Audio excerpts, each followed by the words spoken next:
projet Blair Witch est un film documentaire nous présentant 3 étudiants en cinéma, Heather, Mike et Josh, se rendant dans la ville de Burkittsville dans le but de produire un documentaire sur la sorcière de Blair. Après avoir interrogé 2-3 pèlerins du coin, ils se rendent dans les bois ayant abrité fut un temps un tueur en série, Rustin Parr, accusé d'avoir assassiné plusieurs enfants en 1940. 2 taquineurs de goujons plus tard leur expliquant que la forêt est tentée, nos 3 étudiants se rendent à Coffin Rock, là où jadis 5 hommes furent assassinés selon un rituel. La bonne ambiance! Et pourquoi on resterait pas campé pour la nuit, hein? Bon, le lendemain, ça s'enfonce encore plus dans la pampa, et non, il n'y a aucune allusion sexuelle. Riri, Fifi et Loulou tombent sur un cimetière qui en toute logique devrait même faire fuir Rahan. Sauf que non, hein, on va encore camper parce qu'on a des oufs dans nos têtes. Bon, là, il y a des petits bruits qui commencent à se faire entendre durant la nuit, mais bon... C'est sûrement des animaux, hein. Soyons rationnels. Le lendemain, voulant revenir à leur bagnole, ah bah c'est ballot, on est perdu et on va être obligé de passer encore une nuit sous la tente. Bon là par contre ça commence quand même un petit peu à flipper car les bruits se font de plus en plus présents et proches de la tente. Le lendemain, oh bah il y a 3 petits amas de pierres autour de la tente, la carte pour se repérer dans la forêt elle a disparu. Eh ben on va être obligé de repasser une nuit dans la forêt. Bon là par contre c'est ambiance, j'espère que j'ai des sous-vêtements de rechange et propres car la tente se met à bouger dans tous les sens.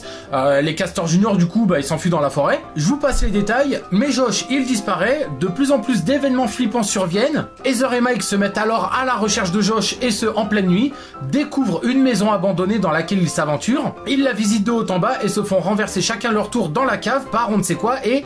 Fin. Alors, la semaine dernière, je vous avais promis de parler d'un film rempli d'insouciance et de légèreté.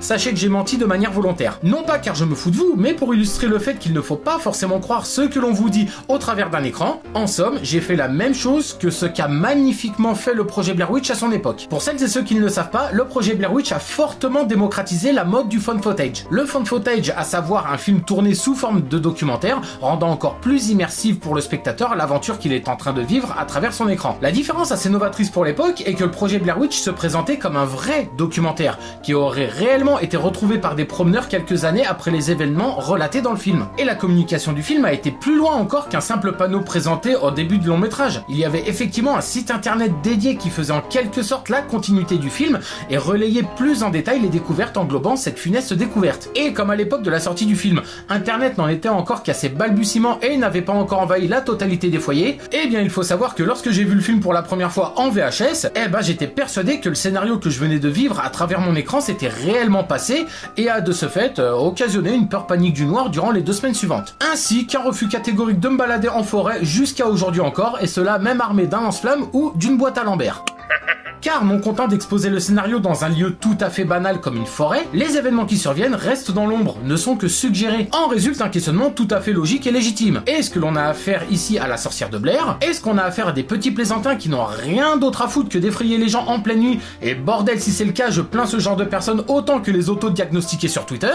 Il existe même une théorie selon laquelle ce serait Josh et Mike qui auraient tendu un piège à Heather. Théorie que je vous laisse approfondir par vous-même sur le net, qui est désormais accessible à tous et dans tous les foyers. Et l'inconnu à cette question rend le tout encore plus malaisant, mystérieux, flippant quoi. Et même avec les années, avec d'autres films de ce genre bien plus récents comme Rec ou cette purge de Paranormal Activity, je trouve que par cet aspect, le projet Blair Witch reste l'un des films les plus flippants de ces presque 20 dernières années. L'un des plus flippants et également l'un des plus rentables, car disposant d'un budget dérisoire de 60 000 $ et rapportant presque 250 millions de dollars, moi j'ai envie de dire jackpot à ce niveau-là. Hein. D'ailleurs je le dis, jackpot, et à la semaine prochaine.